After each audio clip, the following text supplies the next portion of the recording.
you doing? My name is Elaine, and I'm here tonight to talk about toilets. Okay, when I did this at home, the audience were much more enthusiastic. Fair enough, now there were Barbie dolls and a small baby, but we're going to try again. Hi, my name is Elaine, and I'm here today to talk about toilets.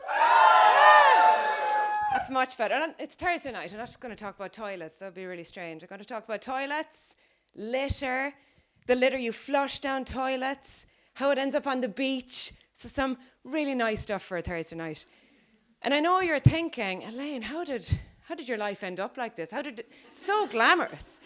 And there's a couple of reasons. Well, toilets are great. There's lovely toilets inside there. I'd recommend them. Not now. Wait till I'm finished. And toilets are so important. They even have their own day. There's a World Toilet Day, November 19th. Put it in your diary. And then the other reason is it's my job. So I'm technically at work right now. I'm like a litter and toilet messiah. And my life wasn't always this exciting. I used to work in semiconductor industry, used to work in the pharmaceutical industry, super clean, like Monica Geller on steroids clean. And I just said to myself, I need something just a little grottier. And rubbish since has become my life. So you might be wondering where I work. I work for a company called Clean Coasts. So what we do is we keep the coasts clean. Simple. And out of the many, many things we do, we work with thousands of volunteers to do litter picks around the country. And when you tell people, or in beaches around the country, when you tell people that you work on a beach, they start, you can see the cogs in their head turning, and they think your typical day is like suddenly you're on the beach, a Bo Derek type runs down the beach, the river boys from Home and Away head into the water for a surf, the sun is shining, the beach boys are in the back playing some music, and yeah, it's completely like that. In absolutely no way at all. It's Ireland, it's freezing, it's windy, the water is absolutely bitter. But no, I'm speaking in jest. It's a great place to work, but I unfortunately don't get out on the beach that much because I run a campaign called Think Before You Flush. Yeah, not sure about this, but I think I'm going down a bit in your estimations. The images in your head are not as nice, but stick with me. So when we're out doing these beach cleans, we find loads of waste such as wipes and cotton bud sticks, and they actually made their way from a toilet to the beach. So we set up Think Before You Flush, and we partnered with Irish Water because they have a problem with this waste as well. It clogs pipes. And when you clog water pipes, water can't flow. So together, we have this campaign. So I'll just tell you a couple of ways that the waste gets from the toilet to the beach. Very exciting. So if any of you ever flushed a wipe down the toilet, I'm not looking for a show of hands, but there's a couple of guilty faces, so yeah, I know you have. But don't worry, you're in good company.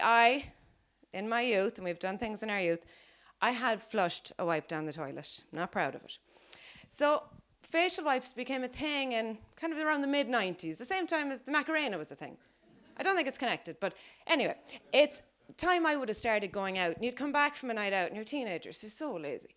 So you couldn't open a bottle of cleanser and get a facial pad because it's an awful lot of work. So you get a facial wipe, you could smash your face into it, and it's looking back at you like the Shroud of Turin. And then into the toilet. Bye-bye. I don't think I said bye-bye, but I don't know what you do personally when you're in the bathroom. And off that wipe goes. And for me, I'd have gone on to bed, happy out. But the wipe went on this whole journey. So the wipe is flushed down, it's swimming along, spreading its microplastic as it goes. It meets some other wipes. It's like, oh my God, how are you doing? They give each other a big hug. They meet some flush dental floss. The dental floss like, geez, how are the boys? Wrap itself around to form this kind of massive super wipe. Then they meet some fats, oils and greases. Where do they come from? They were poured down the sink. Might have seemed like a good idea at the time, but as it started to flow, it's less liquid and it becomes more kind of jelly-like.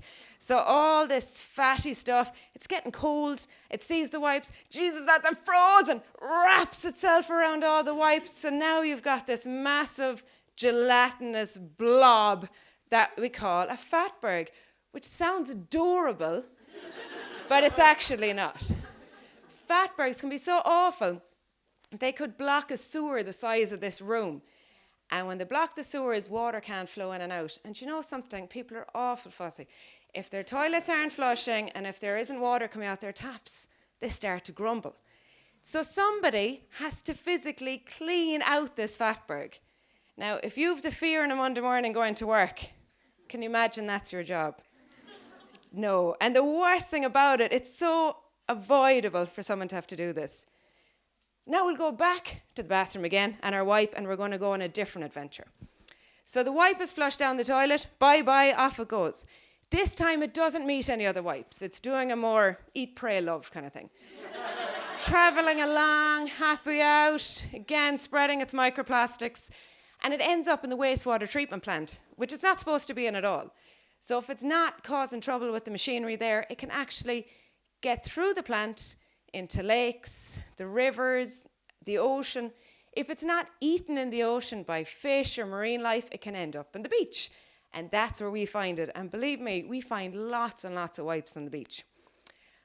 Back to toilets before I go. I have a little fun fact. Actually, it's not fun at all. This is a horrible fact. More people have access to a mobile phone than a flushing toilet. When I hear that, I always get confused thinking, so what's the phone have to do with a toilet? But it's not really the point. It's really scary to think of that more people have access to a mobile phone than a flushing toilet. And a lot of the time people think, is that a big deal? And I know this is a comedy section, but unfortunately, it's a huge deal because it's fatal for hundreds and thousands of people a year. So because we have the privilege of these flushing toilets, we've got to treat them nice. As someone once said, with great power comes great responsibility. I was going to steal it as my own, but I know it's Spider-Man, so I can't take that. And I'm asking you tonight to simply think before you flush. I have a friend who says to me, Elaine, I always think of you before I flush. And I think that's a little bit of a step too far, and I don't feel I know any of you that well. But I'm going to paraphrase madly Captain Planet. And I'm going to say the power is in your flush. So have a good night.